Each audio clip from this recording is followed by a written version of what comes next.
오늘 우리가 읽은 이 디모데전서 3장 1절로 13절까지는 사도 바울이 에베소 교회를 담임하고 있는 이 디모데에게, 목회자 디모데에게 에베소 교회를 위해서 직분자를 세울 때에 이런 기준을 가지고 이 기준에 맞는 이런 사람을 세워야 된다. 그래서 직분자의 자격을 여기서 이제 말씀을 하고 있습니다. 그래서 오늘 우리가 섬기고 있는 현실교회에서도 이 말씀을 적용해야 할 줄로 믿습니다. 그래서 오늘 이제 우리가 교회 공동회를 다음 주에 앞에 두고 오늘 이 말씀을 한번 살피면서 이런 하나님이 정하신 이런 규정에, 하나님 말씀하신 이런 말씀에 적합한, 물론 여기서 말하는 이런 기준은 하나님이 원하시는 그와 같은 수준입니다. 다시 말하면은 우리 주님이 우리에게 늘 당부하는 말씀은 한번 따라합시다. 내가 거룩하니 너희도 거룩할지니라. 주님이 우리에게 요구하는 바는 주님의 수준처럼 그렇게 우리가 자라가기를 원하고 계십니다. 여러분이 마태복음을 읽어보시면은 5장부터 7장까지가 우리 그리스도인들이 이 땅에서 어떻게 살아야 될 것인가, 삶의 표준을 거기 말씀을 하고 있어요. 그 삶의 표준이 차원이 보통 높은 게 아닙니다. 그래서 이런 차원 높은 수준 있는 삶은 우리 인간의 타락한 본성을 가지고는 살아가기가 어려워요. 그래서 성령의 충만함을 힘입어야 되고 성령의 권능을 덧입었을 때에 그 능력의 힘으로 우리가 그런 삶을 살아갈 수 있게 되어지는 것입니다. 여기서 이제 사도 바울이 말씀하는 이런 내용도 성령의 감동으로 바울이 이와 같은 규정을 말씀해 주셨으니까 이것이 이제 하나님이 요구하시는 그와 같은 수준이라고 하는 것을 깨달아 알아야 합니다.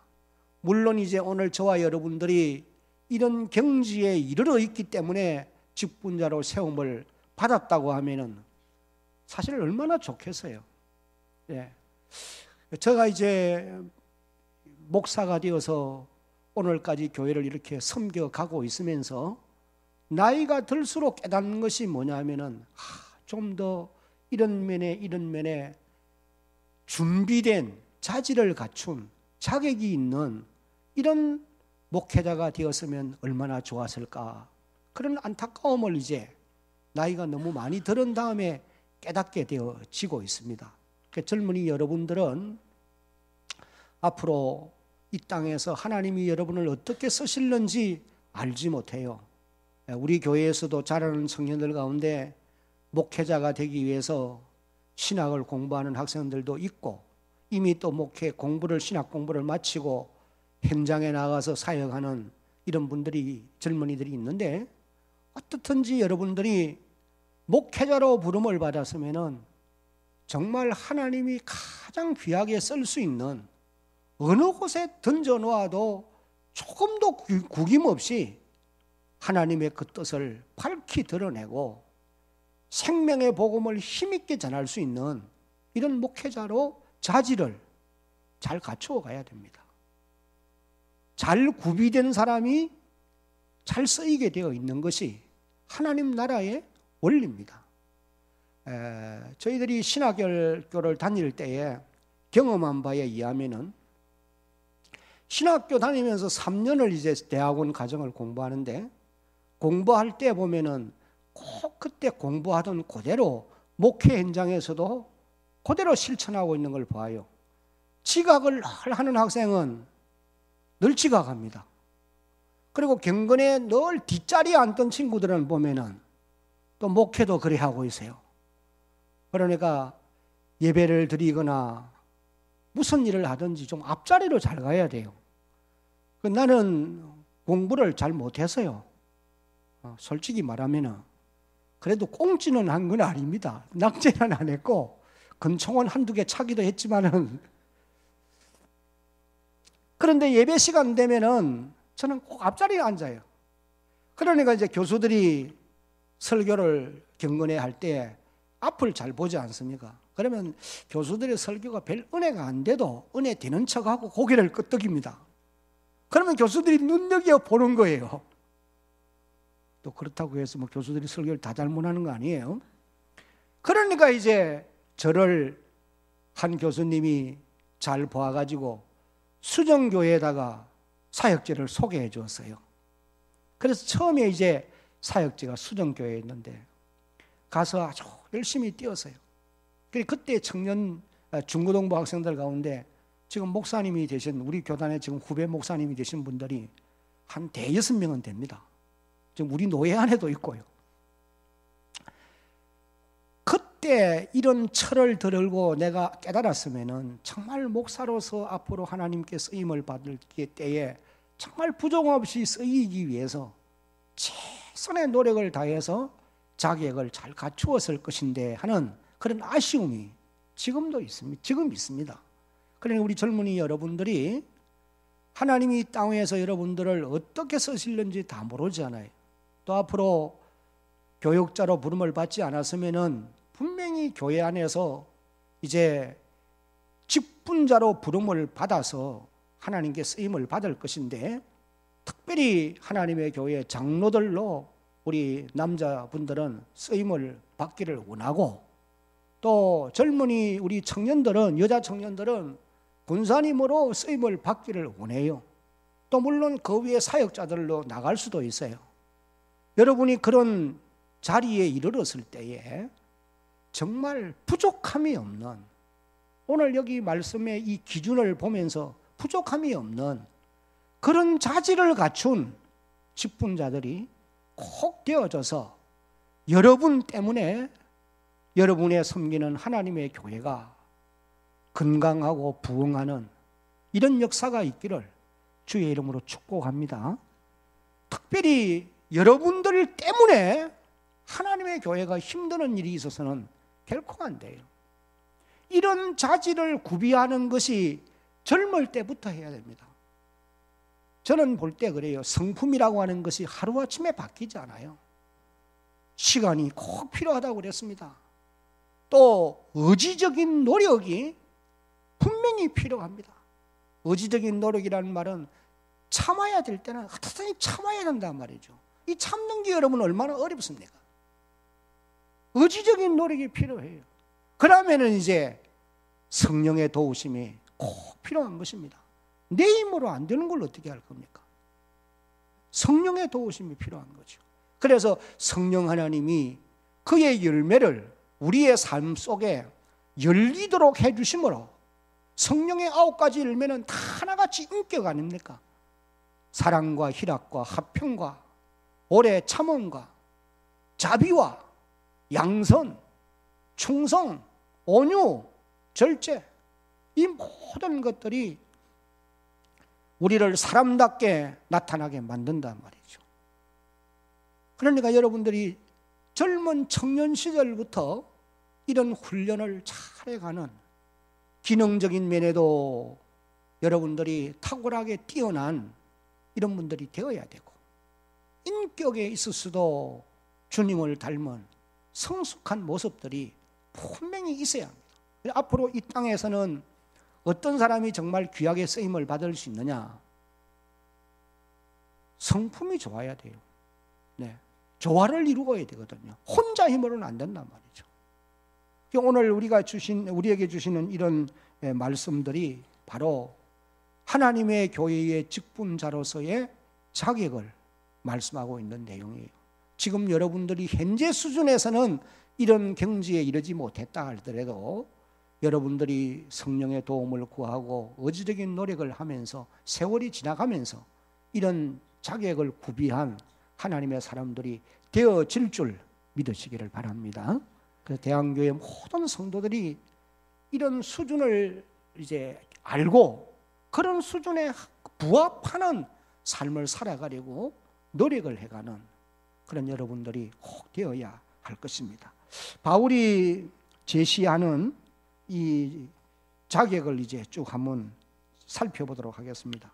교회가 요구하는 좋은 일꾼은 첫째는 같이 한번 읽어봅니다. 시작. 선한 일을 사모하는 사람이어야 합니다. 1절을 다시 한번 보면은 mit보다 이 말이여. 신실하단 말입니다. 하나님의 말씀은 신실해요.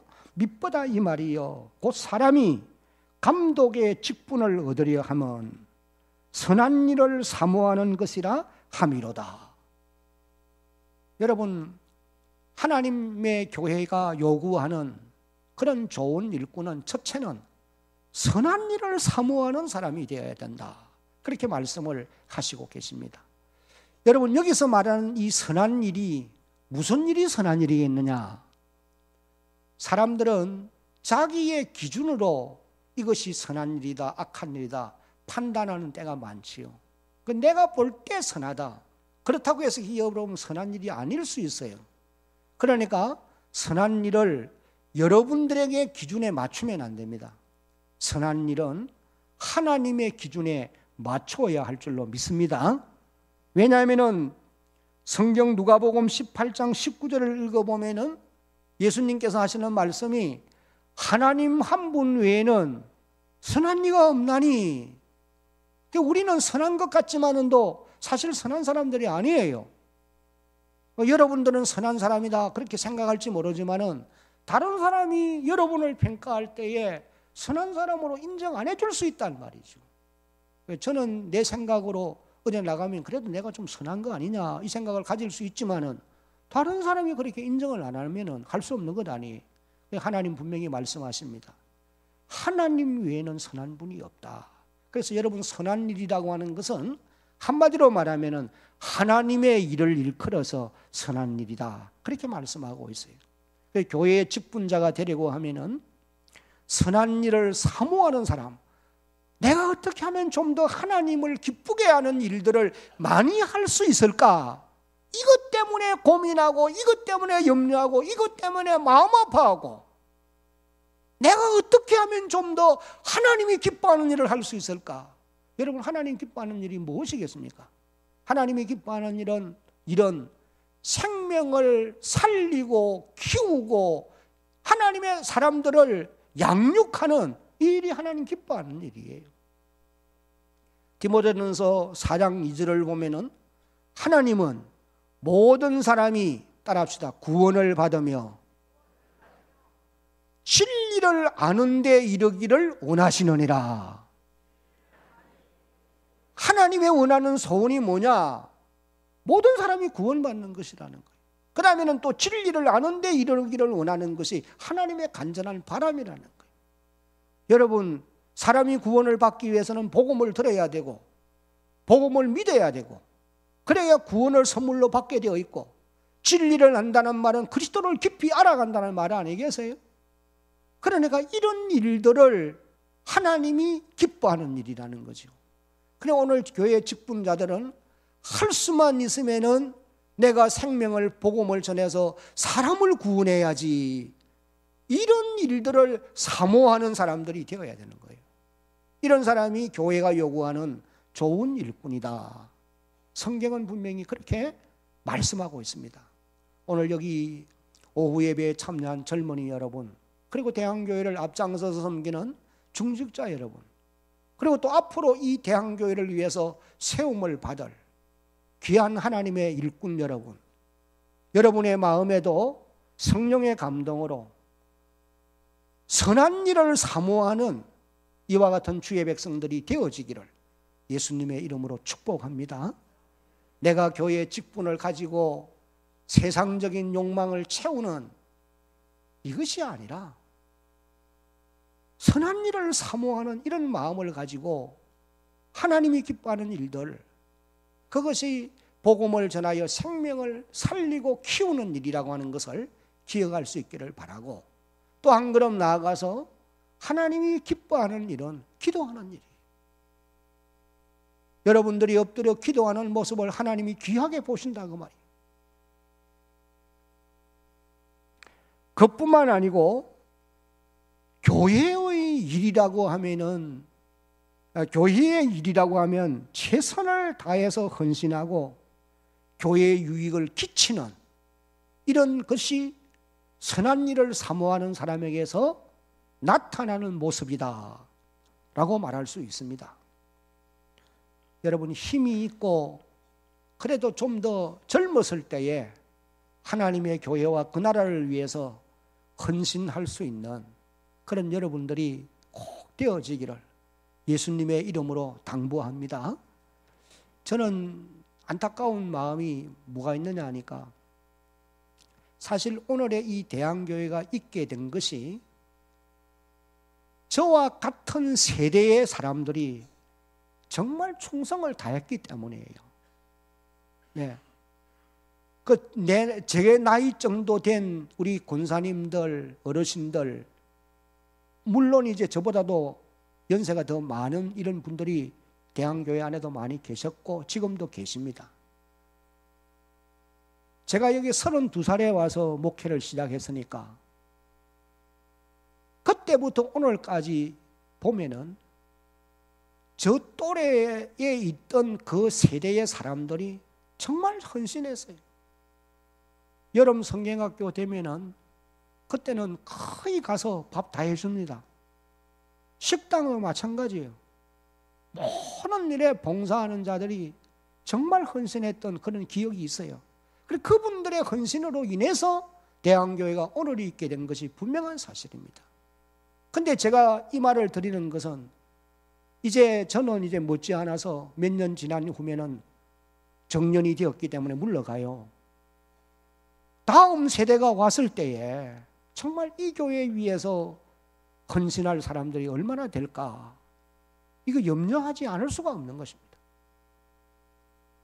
진짜 염려가 돼요. 나는 오늘 이 자리에 예배를 드리는 우리 젊은이 여러분들이 하나님의 교회를 위해서 힘이 있고 능력이 있고 시간이 그래도 주어져 있을 때에 최선을 다해서 헌신하는 이것이 하나님 기뻐하는 일이고 선한 일인 것을 깨달아 알고 이 일에 열심을 다할 수 있기를 예수님의 이름으로 당부합니다. 크게 하면 오늘 점심을 이제 제가 조금 늦게 먹으러 갔는데 샬롬 구역 우리 식구들이 설거지를 하고 있더라고. 너무 오늘 기분이 좋았어요. 그리고 저거 또 보는 우리 이훈이 집사님하고 서정률 집사하고 뭐 식당 청소하고 안에서 또 설거지 다 하고 또 젊은 부부들이 애기 지금 키우면서도 얻고 있으면서도 애기 얻고 이 상 닦는다고 하더라고. 그걸 보면서 이 소망이 있다. 아직도 시집장가 안 간 분들 젊은이 여러분 주일 되거든 식당으로 오시기 바랍니다. 만약에 옷 베리면 세탁비 줄 테니까. 어떻든지 여러분 젊음이 있을 때에 시간이 있을 때에 여력이 있을 때에 선한 일을 사모하는 그런 여러분들이 꼭 되어지기를 다시 한번 주의 이름으로 축복합니다. 이런 사람이 이제 교회가 요구하는 좋은 일꾼의 자격을 갖추는 사람이라는 거죠. 그 다음에 두 번째 교회가 요구하는 좋은 일꾼은 다 같이 시작 책망할 것이 없는 사람이어야 합니다. 그러므로 감독은 책망할 것이 없으며 2절에 그렇게 기록합니다. 여기 책망할 것이 없다고 하는 이 말의 표현은 한번 따라합시다. 흠잡힐 일이 없는 것입니다. 그러니까 다른 사람이 여러분을 흠잡으려고 붙잡으려고 올무를 잡으려고 올무를 놓아서 뭘 잘못하는 책을 잡으려고 할 때에 흠잡힐 일이 없는 이런 사람을 일컬어서 책망할 것이 없는 사람이다. 그런 뜻이에요. 여러분이 성경을 읽어보면 그런 사람이 참 많이 나옵니다. 다니엘서를 읽어보면 다니엘 6장에 이 청년 다니엘이 흠잡을 데가 없는 책망받을 것이 없는 그런 사람이었어요. 세 방백 총리 중에 한 사람인데 방백들이 다니엘의 흠을 잡기 위해서 가전수단 방법을 동원했지만은 찾을 길이 없어요. 그래서 성경에 보면 다니엘 6장 4절에 이렇게 기록합니다. 이에 총리들과 방백들이 국사에 대하여 다니엘을 고소할 틈을 얻고자 하였으나 능히 아무 허물을 얻지 못하였으니 이는 그가 충성되어 아무 그릇함도 없고 아무 허물도 없음이로다. 그러니 뭐 허물 어떻게 잡겠어요? 여러분이 욥기 1장을 읽어보면은 욥과 같은 사람도 흠잡을 데가 없는 그런 사람이죠. 그러니까 하나님이 칭찬을 하시지요. 사단을 향하여서 내 종 욥을 내가 유의하여 보았느냐. 세상에 이런 사람이 다시 없다. 여러분, 우리가 그런 수준에 지금은 이르지 못했지만은 성령의 능력으로 권능으로 성령 충만한 사람이 되어서 하나님이 여러분을 내어놓고 칭찬할 수 있는 그런 주의 자녀들로 자라갈 수 있기를 주의 이름으로 축복합니다. 욥기 1장 8절을 한번 읽어보고 갑니다. 여호와께서 시작. 여호와께서 사단에게 이르시되 네가 내 종 욥을 유의하여 보았느냐? 그와 같이 순전하고 정직하여 하나님을 경외하며 악에서 떠난 자가 세상에 없다.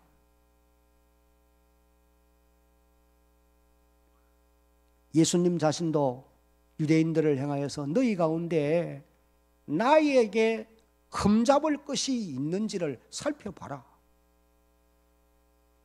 요한복음 8장 46절에 보면은 너희 중에 누가 나를 죄로 책잡겠느냐? 내가 진리를 말하며 어찌하여 나를 믿지 아니하느냐? 그렇게 이제 말하는 것을 봅니다. 그러니까 하나님의 교회가 요구하는 그런 좋은 일꾼은 흠잡힐 데가 없을 정도로 진실하게 살아가는 사람이다 라고 하는 것을 말씀하고 있어요. 젊은이 여러분, 귀하게 쓰임받기를 원합니까? 정직해야 됩니다. 요사이 세상이 너무 거짓이 풍성합니다. 네. 그러나 이런 세대 속에서도 정직한 사람이 하나님께 인정을 받게 되고 하나님 인정하시면은 사람들도 반드시 인정하는 날이 올 줄로 깨달으시기를 바랍니다. 사람의 눈은 속일 수 있어요. 그러나 그것을 계속 속여갈 수는 없습니다. 여러분이 매사에 정직하면 책 잡을 것이 없는 사람으로 인정이 되어진다 그 말씀이에요. 그 다음에 세 번째 교회가 요구하는 좋은 일꾼의 자격은 다 같이 한번 읽어봅니다. 시작. 한 아내의 남편이 되어야 합니다. 이거는 건전한 가정생활이 중요하다. 이것을 이제 말씀하는 겁니다. 이 성경이 기록될 당시에는 그 사회 제도가 다처제, 그러니까 일부 다처제가 허용되던 때라 그렇게 보시면 돼요. 그래서 많은 사람들이 정상적인 가정을 가지지 아니하고 탈선해 있는 그런 때인 것이 분명합니다. 그래서 바울이 말씀하고 있어요. 교회가 요구하는 좋은 일꾼은 한 아내의 남편이 되어야 된다. 이것을 강조했습니다.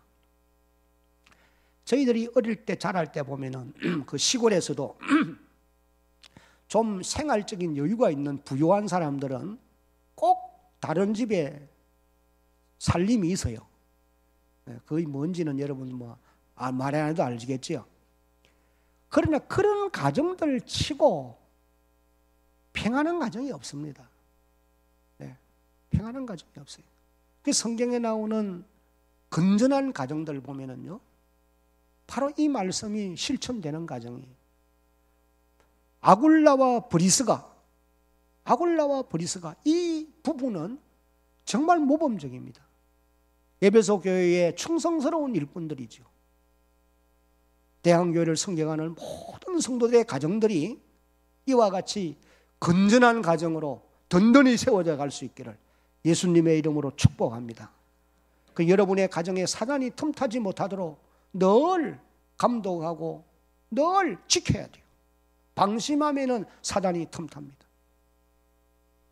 하나님의 교회의 좋은 일꾼, 하나님의 교회가 요구하는 좋은 일꾼은 반드시 건전한 가정을 이루고 가야 돼요. 가정이 어려우면은 절대로 그런 사람이 교회에 앞장서서 일할 수 없습니다. 그래서 교회 직분자를 세울 때는 가정이 든든한 그런 사람을 앞세워야 되고 직분자로 세워야 된다는 거예요. 그 다음에 교회가 요구하는 좋은 일꾼은 다 같이 시작. 절제할 수 있는 사람이어야 합니다. 이 절제란 말은 자기 조절, 극기를 말하는 것 아니겠습니까? 사람은 누구나 태어나면서부터 본능적으로 욕심을 가지고 있어요. 소유욕을 비롯해서 식욕이나 명예욕이나 정욕이나 타락한 본능이 모든 사람에게 다 있는 것입니다. 그런데 이런 본능 자체는 여러분의 힘으로 어찌할 수가 없습니다. 근본적으로 타락한 본성을 제어할 수는 없어요. 그러나 이 본성이 조절되지 못하고 나타나게 될 때에 그것이 죄라고 하는 사실이.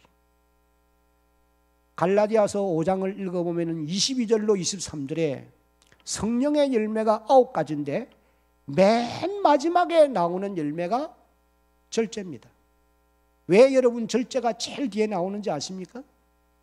앞에 나오는 이 9가지 열매가 마지막 절제라고 하는 열매로 인해 조절되어야 된다는 거예요.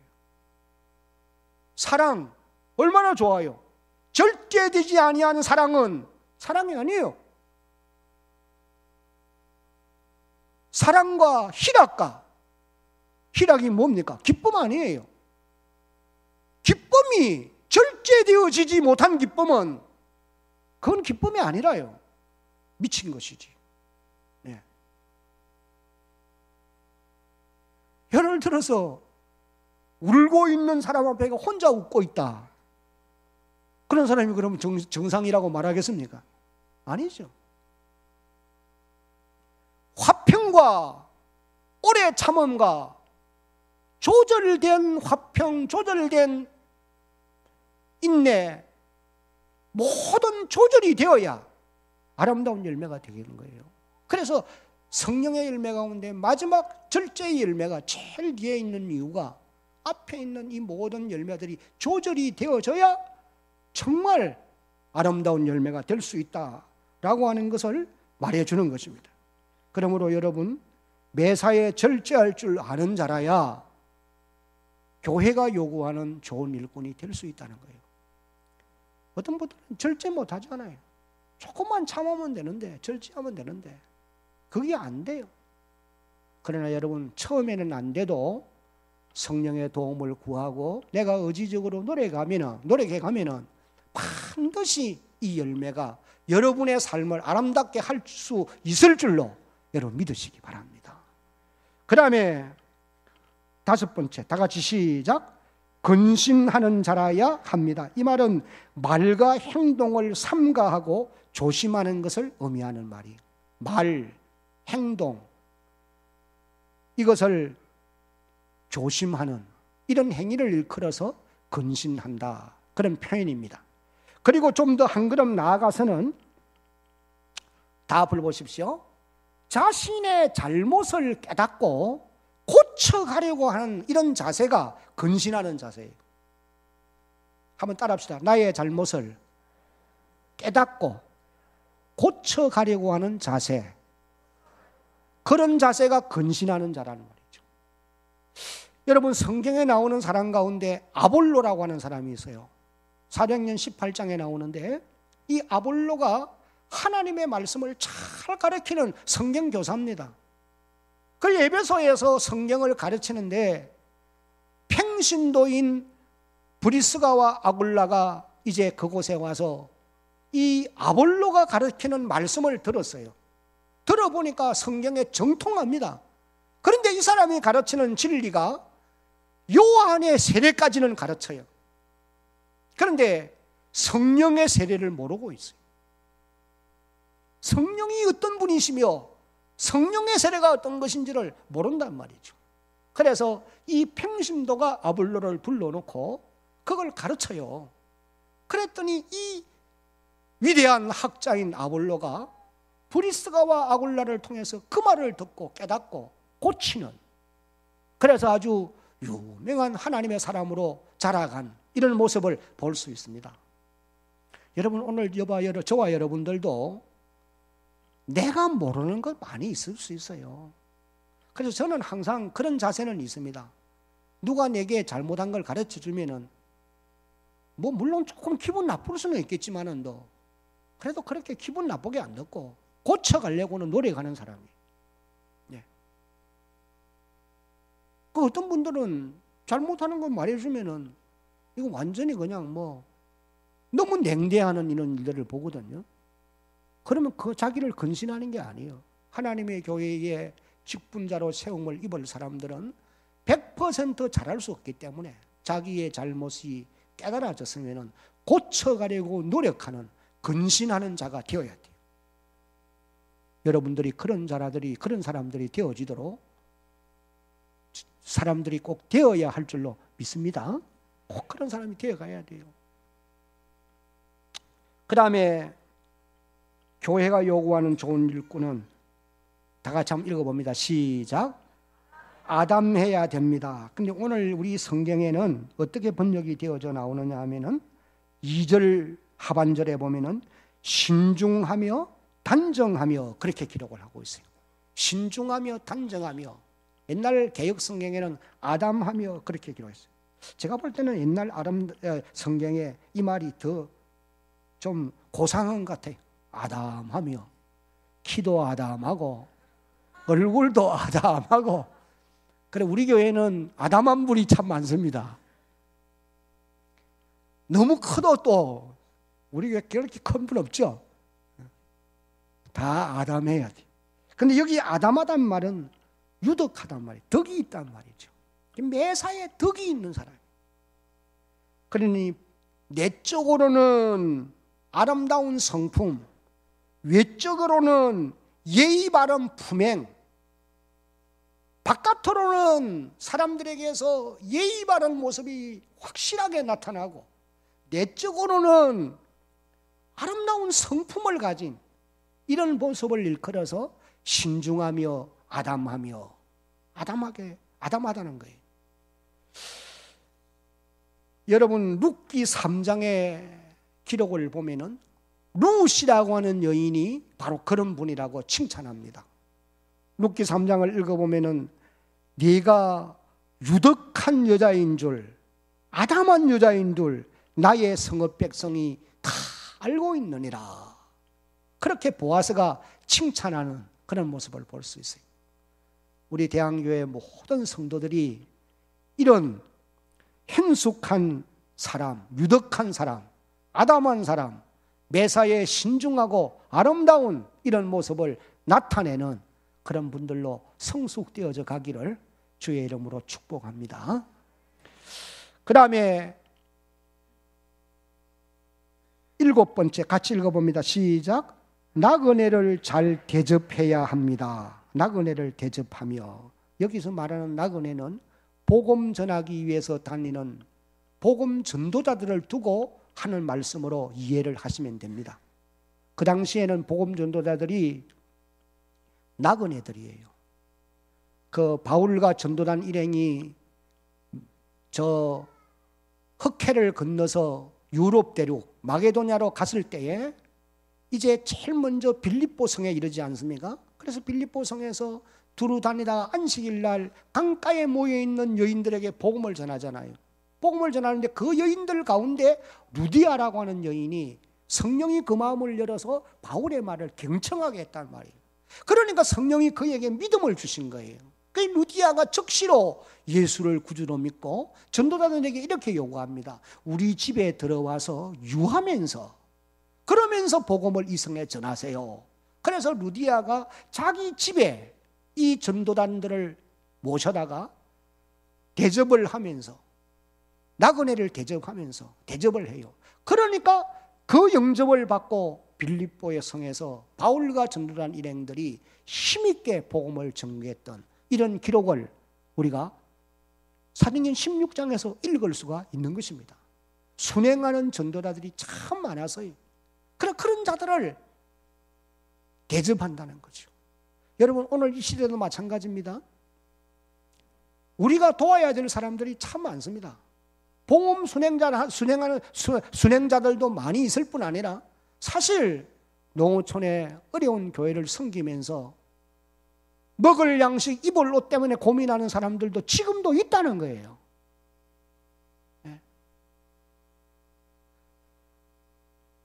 특별히 요한 3서를 읽어보면은 가이오라고 하는 사람이 나오는데, 이 가이오를 사도 요한이 편지하면서 이렇게 말합니다.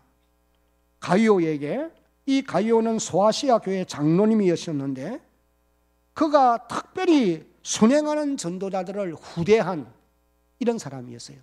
그러나 그 사람과 정반대되는 한 사람이 또 있는데, 디오드레베라고 하는 사람이에요. 디오드레베. 이름도 별로 좀 안 좋죠. 디오드레베. 그 사람보다는 가이오 얼마나 멋있어요. 하기야 뭐 디오드레베가 더 착한 사람이었으면 또 그렇게 말하겠지만, 디오드레베라고 하는 사람도 교회의 중직자입니다. 근데 이 사람은 자기도 순행하는 전도자를 대접 안 해요. 또 순행하는 전도자들을 대접도 안 할 뿐 아니라 자기는 어떤 되기를 좋아하는 사람이에요.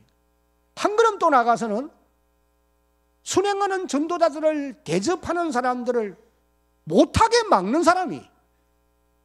그래서 이 사도 요한이 편지하면서 가이오에게 디오드레베를 본받지 말라. 그는 하나님의 나라를 유업으로 받지 못할 자이니라. 그렇게 이제 말씀을 하시는 것을 봅니다. 여러분, 여러분들의 여력이 하나님께로부터 주어져 있을 때에, 다시 말하면은 힘이 내게 있을 때에 내가 가진 이 힘을 가지고 대접하며 살아갈 수 있는 그런 여러분 모두가 되어지기를 예수님의 이름으로 당부합니다.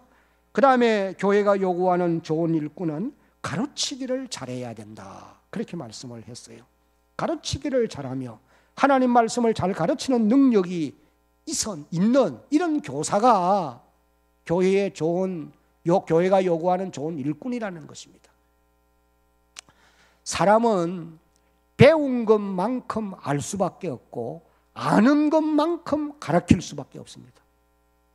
그래서 좋은 교사가 되기 위해서는 배우는 사람이 되어야 돼요.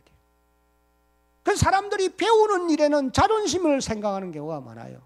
여러분, 절대로 그렇게 생각하지 마십시오. 오래 예수 믿은 분들도 하나님 말씀을 배우셔야 됩니다. 그거 부끄러운 일이 결코 아니에요. 저는 앞으로 이 오후 예배 시간, 이제 그 낮 예배 마치고 점심 드시고 오후 예배 시간까지 그 남은 시간 동안에 어떻든 이 교회 중직들 하나님 말씀을 배울 수 있도록 그렇게 프로그램을 만들어서 하려고 합니다. 그러거든 여러분 꼭 참석해서 겸손하게 말씀을 배우시기 바랍니다. 그래서 말씀을 잘 배워서 잘 가르치는 그런 여러분들이 꼭 되세요. 하나님 말씀을 가르치는 일이야말로 그보다 더 가치 있고 보람된 일이 어디에 있단 말이에요. 하나님의 말씀을 가르치는 일은 생명을 키우는 일이 아닙니까? 하나님의 교회가 요구하는 좋은 일꾼은 가르치기를 잘하는 사람이라는 거예요. 대한교회 모든 성도 여러분들이 가르치기를 잘하는 이런 하나님의 사람들이 되어질 수 있기를 진심으로 바랍니다. 그래서 교사가 많아야 돼요. 네. 그 다음에 9번째 다 같이 읽어봅니다. 시작. 술을 즐기지 아니해야 합니다. 꼭 명심해야 될 부분이에요. 교인들 가운데도 술 취해서 비틀거리는 사람들 있습니다. 절대로 교회 안에 어떻게 그런 사람이 있을 수 있습니까? 그렇지 않습니다. 만약에 그렇다고 하면 이런 말씀이 기록 안 돼요.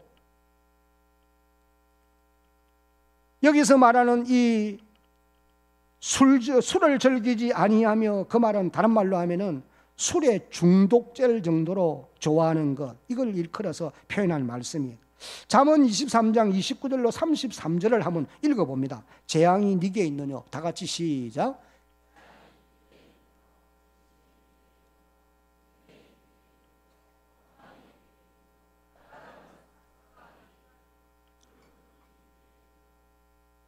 술에 잠긴 자에게 있고 혼합한 술을 구하려 다니는 자에게 있느니라. 거기까지만 봅시다. 31절도 한번 읽어봅시다. 그럼 31절 시작. 포도주는 붉고 잔에서 번쩍이며 순하게 내려가나니 너는 그것을 뭐하지도 말아라, 보지도 말지니라. 그 다음에 32절 그것이 마침내 뱀같이 물 것이요 독사같이 쏠 것이며 33절 시작. 또 내 눈에는 개의한 것이 보일 것이요 내 마음은 구부러진 말을 할 것이며. 한잔 해야 말이 나오는 사람은 문제이세요. 네. 눈에 개의한 것이 보이면 그건 안 됩니다. 네. 그러나 포도주가 양용으로 쓰여지는 것은 바울도 디모데에게 내 비위를 위해서 조금씩 써라 그런 말을 했어요. 근데 그런 걸 꼭 붙들고 취하는 자리에까지 간단 말이에요. 그래가 실수하는 거예요. 교회의 직분자들 가운데도 그럴 수 있습니다, 여러분. 그래서 이런 부분들에 너희가 조심해야 된다. 이것을 말씀하는 거예요. 노아를 보세요. 노아만큼 위대한 믿음의 사람이 어디에 있어요? 근데 이 사람이 술을 좋아하는 사람인 것 같아요. 왜? 술 취해가지고 완전히 이성을 잃어버린 사람이었으니까. 그래 벌거벗고 드러누워 있는 거죠. 그래서 결국은 자녀들이 저주를 받는 자리에까지 이르고만 이런 안타까운 모습을 우리가 볼 수 있다는 거예요. 그래서 술을 즐기는 자는 교회가 요구하는 좋은 일꾼이 될 수가 없다. 이걸 이제 말씀을 하고 있는 것입니다. 하기야면 여러분들이 누가 술을 좋아하는지는 다 모르잖아요. 그러나 스스로는 알 수가 있을 겁니다. 그 다음에 10번째 시작. 이 굿하지 않는다는 말은 말로서 남을 때리는 걸 의미하기도 하지만은 손이나 발로 폭행하는 걸 의미하는 이런 말씀이기도 합니다. 여러분, 하나님의 교회 안에는 이런 일이 없다고 생각하시죠? 왜? 교회 안에는 이런 일이 사실 있으면 안 돼요. 왜? 하나님의 나라의 그림자이기 때문에. 그러나 지상교회가 시험에 빠지면은 이보다 더 훨씬 더합니다. 우리 이 노예 안에만 하더라도 교회 안에 복잡한 문제가 생겨나니까 이걸 해결하기 위해서 이제 목사님들이 찾아간단 말이죠. 그러면 뭐 그냥 용납 없습니다. 이런 일들이 있다는 거예요. 이 사단의 역사로 인해서 생겨나는 것들이. 교회가 요구하는 좋은 일꾼이 되기 위해서는 구타하지 아니하는 자라야 한다. 그 시대만 그런 게 아니에요. 오늘 이 시대도 마찬가지. 마지막으로 11번째 같이 읽어봅니다. 시작. 관용할 줄 아는 사람이어야 합니다. 이 말은 용서할 줄 아는 사람이어야 된다. 그 말이죠. 관용할 줄 아는 사람. 용서한다는 말이 쉬운 말로 말하면 그렇습니다. 아브라함이 우리의 조상이지 않습니까? 믿음의 조상이에요. 창세기 13장을 읽어보면 아브라함이 얼마나 관용하는 사람이냐. 자기 조카 롯에게 네가 우하면 나는 좌하고 네가 좌측으로 선택해 가면 나는 우측을 선택해 갈 것이다. 네가 먼저 선택하라. 사실 우선권이 자기에게 있습니다. 자기는 삼촌이고 그리고 또 롯을 데리고 나온 입장이고 그럼에도 불구하고 롯에게 네가 우하면 내가 좌하고 네가 좌하면 내가 우하겠다. 넓은 마음. 여러분, 이런 넓은 관용하는 마음은 아무에게나 있는 게 아니에요. 믿음이 있는 사람들에게 하나님의 주시는 놀라운 은혜인 것입니다. 솔로몬에게 잠언 4장을 읽어보면은 열왕기상 4장을 읽어보면은 하나님이 솔로몬에게 넓은 마음을 주시는데 태평양 바다와 같은 넓은 마음도 주시고 많은 지식을 가지는, 그래서 식물의 이름도 그 의미도 그가 무슨 가지고 있는 특성도 아는 그런 놀라운 지각을 하나님이 솔로몬에게 주셨더라. 넓은 마음도 하나님이 주세요. 어떤 사람에게 주시느냐? 믿음의 사람들에게 주시는 것입니다. 아브라함은 믿음의 조상입니다. 네가 우하면 내가 자하고 네가 자하면 우하리라. 그래서 솔로몬이 이 아브라함이 결국은 욥은 롯은 나일강이 흐리는 애굽 땅과 같은 소돔 고모라 성을 향하여 내려가지만은 비옥한 땅으로 내려가지만은 아브라함은 헤브론 골짜기로 올라가요. 그러나 여러분 보세요. 헤브론 골짜기로 올라가면서 아브라함이 말합니다. 아브라함에게 하나님이 말씀했습니다. 내 눈을 들어 사면을 보라. 네가 종행하고 발로 밟는 이 모든 땅을 내가 네게 주겠다. 비록 이 땅이 험하고 이 땅이 거칠지만은 하나님이 축복하시면은 그 땅이 옥토가 되고 그 땅이 축복의 자리가 될 것이다.